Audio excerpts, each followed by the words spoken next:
यह कहानी नैतिक शिक्षा देने के उद्देश्य से बनाई गई है। इसमें वर्णित पात्र, स्थान और घटनाएं काल्पनिक हैं और इनका किसी व्यक्ति या स्थान से कोई प्रत्यक्ष संबंध नहीं है। यह केवल बच्चों और युवाओं को बड़ों के प्रति सम्मान और आदर का महत्व समझाने हेतु लिखी गई है। समाज में अच्छे संस्कारों की नींव घर से ही पड़ती है और बड़ों का सम्मान करना इन्हीं संस्कारों का एक मूल आधार है।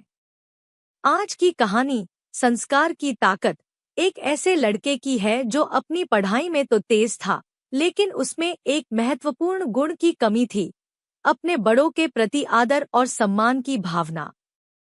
यह कहानी हमें यह समझने में मदद करती है कि जीवन में केवल ज्ञान ही नहीं, बल्कि संस्कार भी आवश्यक हैं। आइए पढ़ते हैं यह प्रेरणादायक कहानी जो बताती है कि कैसे एक छोटी सी सीख किसी के जीवन को पूरी तरह बदल सकती है। एक छोटे से गांव में आरव नाम का एक लड़का अपने माता पिता और दादा दादी के साथ रहता था। आरव पढ़ाई में होशियार था, लेकिन उसमें एक कमी थी, वह अपने बड़ों का सम्मान नहीं करता था। वह अक्सर दादी दादा की बातों को नजरअंदाज करता, उन्हें टोकता और उनकी सहायता करने से कतराता था।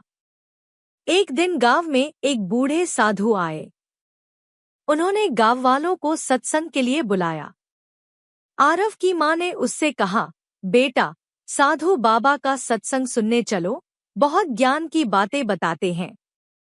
आरव ने मुंह बनाते हुए कहा, मुझे पुराने लोगों की बातें सुनने में कोई दिलचस्पी नहीं है, वे तो बस नसीहतें ही देते रहते हैं। यह सुनकर साधु मुस्कराए और बोले, बेटा, मैं तुम्हें एक कहानी सुनाता हूँ। साधु ने कहा, एक समय की बात है, एक पेड़ था जो बहुत ऊंचा और घना था। वह पेड़ अपने नीचे की मिट्टी से कहता, तू गंदी है, तुझसे मुझे बदबू आती है, मैं तो सूरज को छूता हूँ। लेकिन जब आंधी आई और जड़ें हिल गईं, तब वही पेड़ गिर गया। उसे तब समझ में आया कि वह जिस मिट्टी को तुच्छ समझता था, वही उसकी ताकत थी। साधु बोले, बेटा, हमारे जीवन की जड़ें हमारे बड़े हैं, माता पिता, दादा दादी।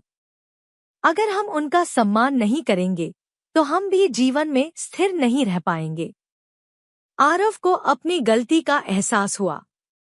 उसने झुककर अपने दादा दादी से माफी मांगी और उनके चरण छूकर आशीर्वाद लिया। उसके जीवन में फिर सकारात्मक बदलाव आने लगे, वह अधिक अनुशासित और विनम्र हो गया। जो लोग अपने बड़ों का सम्मान करते हैं, उनके जीवन में संस्कार, ज्ञान और सफलता खुद ब खुद चली आती है। बड़ों का अनुभव हमारा मार्गदर्शन करता है और उनका आशीर्वाद हमें मजबूती देता है।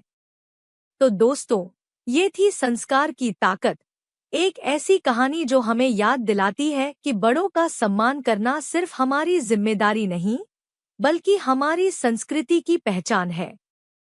अगर आपको ये कहानी पसंद आई हो तो इसे लाइक करें, कमेंट में बताएं कि आपको इससे क्या सीख मिली, और ऐसे ही और प्रेरणादायक कहानियों के लिए चैनल को सब्सक्राइब करना न भूलें।